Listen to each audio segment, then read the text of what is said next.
So turn to Luke 24 now. Here's the last chapter of Luke. Luke, again, wasn't there.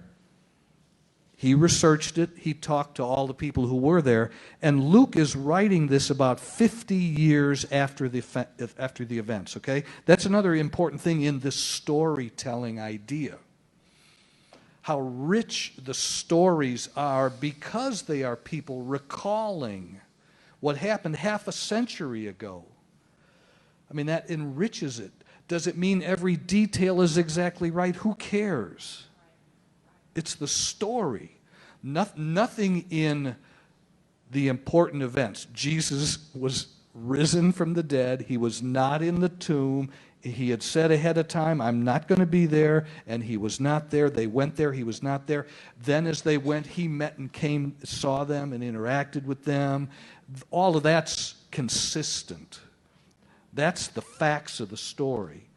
The little details are the salt and the pepper, the spices put on top of this meal that make it really enjoyable to eat and to digest. So Luke 24, and because of time, Pastor, let me, let's look at, I think it's really fun to see the difference of Peter's telling the story and John telling the story. Because Peter's telling of the story comes through other people. We already looked at Mark's version, that Peter apparently told him, hey, the angel purpose specifically said, ask for me. Go tell me, And he probably did. I don't know, but that's Peter's take on it. Now here, look at Luke 24, verse 11, starting there. And this is Peter saying that he got to the tomb first. But we're going to read in John that John says, ain't no way, I got there first. So there's a little something between Peter and John here that's human. Who got there first?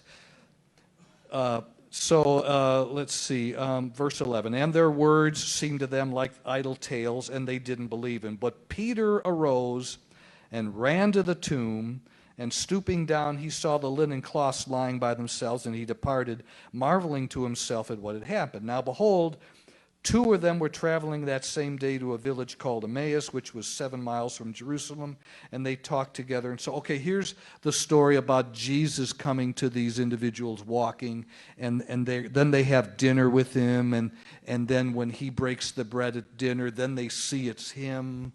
And that whole story is told here in Luke.